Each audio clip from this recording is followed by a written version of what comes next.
Walter, you've been responsible for the strategic repositioning of Comedy Central. Can I start by asking, why did the brand need repositioning and where did you start?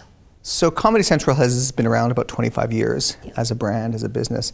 And really for the first 15 or 20 of those years, we were a linear television channel. That was our core business. That is what we did. That is what we focused on.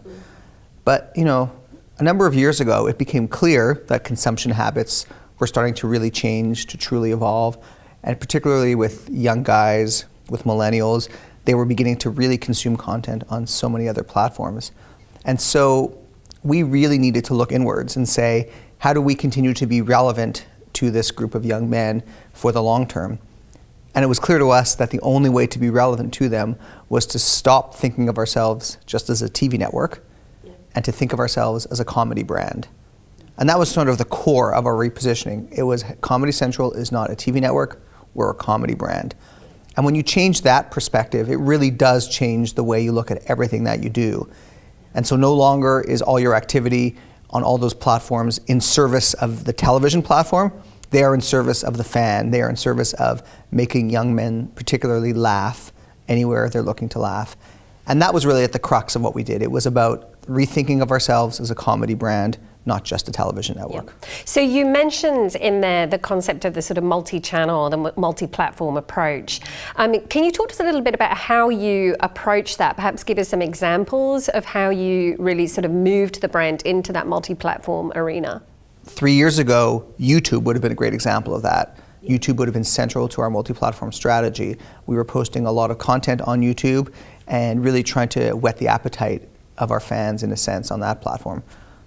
But in the last 3 or 4 years, the number of platforms where people consume content has exploded. And so whether it's a platform like Hulu, which is a long-form content consumption platform, or Amazon Prime, which is also a long-form consumption platform, or whether it's Facebook video, or Snapchat, which has now become a major platform.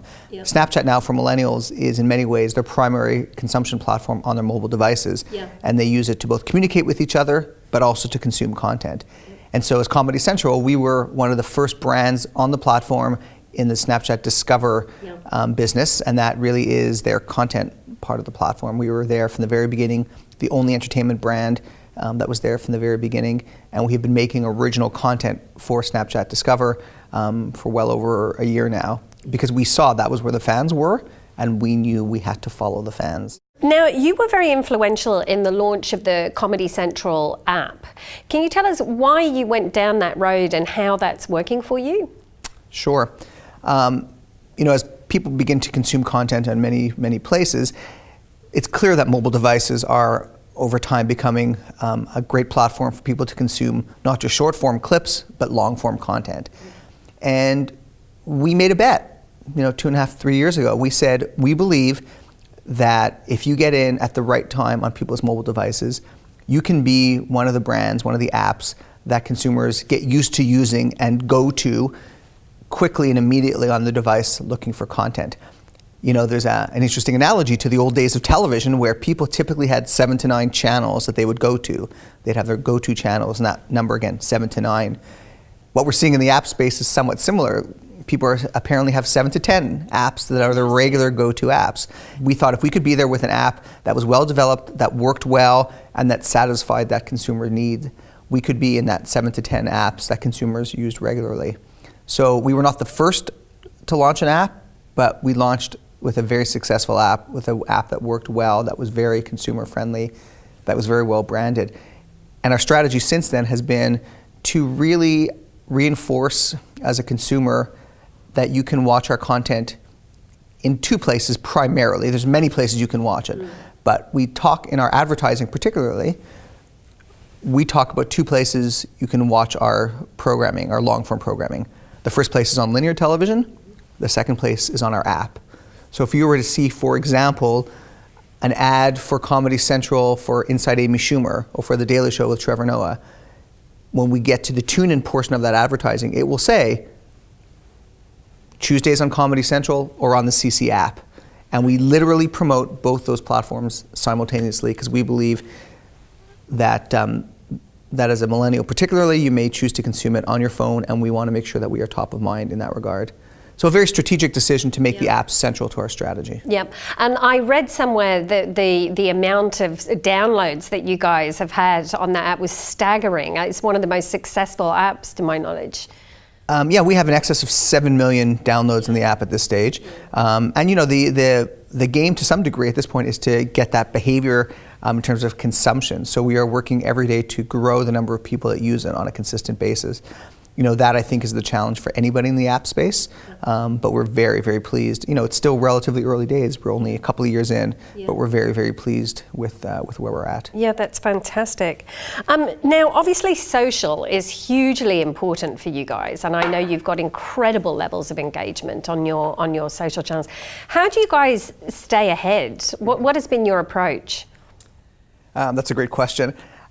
You know, it's interesting on social, I've often believed that anyone who claims to be an expert on social media will not be an expert in 6 months' time, because the space does move and evolve so quickly.